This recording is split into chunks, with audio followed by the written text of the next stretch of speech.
Gente, tudo bem com vocês? Espero que sim, que estejam todos bem. Pessoal, nessa aula de hoje vamos falar um pouquinho sobre o livro do bimestre, sobre Dom Casmurro, ok? Como eu havia mencionado na aula passada, que falaríamos um pouquinho sobre o livro. Bom, eu acho que todo mundo já leu, né? Quem não leu deve estar no finalzinho, eu creio. Vamos lá. Bom, gente, Dom Casmurro, né? O autor é um autor personagem. Ele conta a história na primeira pessoa. A história da qual ele participa, né? Ele participa da história. Então, ele é um autor personagem, certo? Ele participa como autor e como personagem. Tem uma relação íntima, né? Com os outros elementos da narrativa. E a maneira dele contar, a sua maneira de contar é fortemente marcada por características subjetivas, né? Emocionais, extremamente emocional. E essa proximidade com o mundo narrado revela fatos e situações ali que um narrador de fora não poderia conhecer, né? Então ele revela algumas características, algumas passagens ali que um narrador que não viveu a história não poderia conhecer essas minúcias, né? E ao mesmo tempo, essa mesma proximidade faz com que a narrativa seja parcial. Veja, ele escreve a partir do ponto de vista dele, a partir da visão de mundo dele, a partir do que ele viu e sentiu, mas ele é o personagem, entendem? Então é uma narrativa fortemente marcada, né? Pela parcialidade, ele não é imparcial. Ele não é aquele narrador que somente observa e conta. Não, ele viveu. Então, é sob a ótica dele. Dependendo do ponto de vista dele que ele vai contar isso. Então, é impregnada pelo ponto de vista do narrador, né? E a ambiguidade, que Dom Casmurro é um romance cheio de ambiguidade, né? E essa ambiguidade presente em Dom Casmurro permite que a leitura se abra e o leitor se envolva na tentativa de descobrir os sentidos que a obra possibilita. Gente, leiam com calma, com atenção, é uma obra que realmente vale a pena. O enredo é maravilhoso e no começo a história pode parecer para vocês não muito interessante, mas depois vocês vão perceber essas pistas que o autor dá, é muito bacana, é muito legal. Então, isso aguça o senso crítico, né? E desperta novos olhares, né? E o torna mais atento quanto ao universo da relação entre o real e o imaginado. O que de fato aconteceu que o narrador descreve? Ou será que é fruto da imaginação desse narrador personagem, né? Então, aí cabe a você, leitor, identificar essas diferenças para poder fazer uma boa interpretação da obra, né? Então, essa relação entre o real e o imaginário que compõe todo o enredo da obra. O autor, gente, Machado de Assis, né? Ele consegue ser um autor moderno. Por quê? Pela problematização que ele apresenta, pela problematização da vida, pelo emprego da ironia e pela busca de respostas que não se alcançam, né? Ele fala de situações existenciais aqui, de aquela busca constante por respostas que não se tem, que não são possíveis, não tem resposta, né? Não tem. E ao estudarmos suas obras, né, isso não falando somente de Dom Casmurro, mas das outras também, nós somos remetidos ao universo da reflexão. Ele convida à reflexão, a uma análise constante da conduta humana mesmo, em seus aspectos sociais, morais e psicológicos, né? Então, essa é uma das características do Machado de Assis. Dom Casmurro apresenta muito isso. Depois, uma outra oportunidade, nós vamos ler Memórias Póstumas de Brás Cubas, que também tem essas características bem marcantes. Mas, normalmente, ele fala da conduta humana, né? Em seus aspectos sociais, morais e psicológicos. E a dúvida e a ambiguidade, gente, que compõe o enredo desse romance, né, do Dom Casmurro.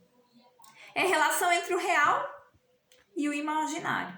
Portanto, é necessário ler, refletir, identificar, relacionar as características, interagindo com o contexto da obra, ok? É possível que numa primeira leitura você tenha uma visão a respeito, por exemplo, da nossa personagem central, a respeito da história da Capitu. E numa segunda leitura, você mude a sua visão, mude o seu posicionamento em relação a ela, em relação ao Bentinho. Então, é importante que você leia com muito cuidado, tá? Prestando atenção nessas pistas que o autor nos dá. Ele não dá a resposta pronta. Não existe uma resposta pronta em Dom Casmurro, ok? Você lê e você reflete. Você interage com a história nesse sentido. Você ajuda a construir a narrativa nesse sentido. Então, Dom Casmurro, ele permite várias possibilidades, né, interpretativas. Tem várias possibilidades interpretativas. Ele cria polêmica e o leitor busca elementos que caracterizam a sua visão, né? Ele é um livro polêmico e a partir da sua leitura você busca argumentos que sustentem o seu posicionamento, o seu ponto de vista, ok? Porém, gente, muito importante ressaltar que não é qualquer interpretação que cabe à obra, né? Não é qualquer interpretação que cabe à literatura, mas somente aquelas que o texto permite, aquela que o texto nos dá, ok? Gente, vamos falar um pouquinho aqui sobre alguns personagens, né? A Capitu, vamos falar algumas características da Capitu. A Capitulina, ela é inteligente, muito inteligente. Ela é prática e de personalidade extremamente forte e marcante, né? Essas são algumas características da Capitu. E o Bentinho, gente? O que é aquele ser? Como que é o Bentinho? Como que ele se mostra? Ele, primeiro, né? Ele não queria ser padre. Ele pretendia casar-se com a Capitu. E é o narrador e autor da obra, certo? Na velhice é descrito como um homem solitário e triste, né? Daí o próprio nome do romance, o próprio nome da obra, Dom Casmurro, né? Como que o Bentinho era? Ele era extremamente mimado pela mãe e por todos que moravam naquela casa, né? Ele era uma pessoa insegura e dependente, extremamente dependente, incapaz de resolver seus problemas e tomar decisões. E essas características o acompanham ao longo da sua vida, ao longo da história. E a Dona Glória? Bom, a Dona Glória é a mãe do Bentinho, né? Que desejava que o filho fosse padre, que fosse ordenado padre, devido a uma antiga promessa que ela havia feito lá. Aí temos o José Dias, que é uma figura bem interessante também, né? O José Dias é um agregado, ele mora lá na casa do Bentinho. E ele tem uma característica muito legal, que ele gostava muito de superlativos, né? Ele falava em superlativos o tempo todo, né? Ele era extremamente comunicativo, ele se comunicava muito bem. Ele era comunicativo. E depois de muitos anos vivendo na casa da família, lá na casa da Dona Glória, ele passa a fazer parte da família também, né? E protegia o Bentinho de forma paternal. Esse era o José Dias.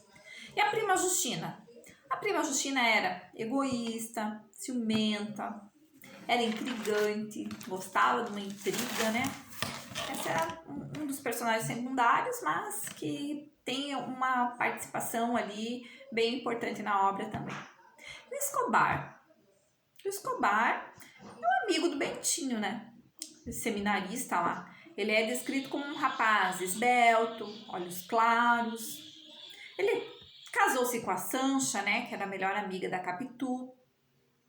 Aí tem todo uma história, né? Que o autor, narrador, nos conta sobre essa amizade entre os casais e tal. E ele acaba morrendo afogado, né? Depois de enfrentar uma ressaca no mar. E o Ezequiel? O Ezequiel é o filho da Capitu e do Bentinho. É o Ezequiel. Que tem o primeiro nome. Como que é o primeiro nome do Ezequiel? Escobar. Por quê? Por que é Escobar? Porque eles escolheram homenagear esse amigo, né, da família. Então, o Ezequiel tem o primeiro nome de Escobar. E quando criança, quando criança ele gostava muito, o Ezequiel tinha a mania de imitar as pessoas. Ele imitava todo mundo. Ele gostava de imitar todas as pessoas que ele conhecia. E ele cresce, vai para a Europa com a mãe, depois de vários acontecimentos ali. Ele estuda antropologia e mais tarde, bem mais tarde, ele volta, ele retorna ao Brasil para rever o pai, bentinho, para rever o pai. E aí acontecem várias coisas, né, nesse meio aqui, que eu não vou detalhar para vocês, porque caso alguém não tenha lido, vai perder a parte boa, que é descobrir exatamente no romance, né, gente?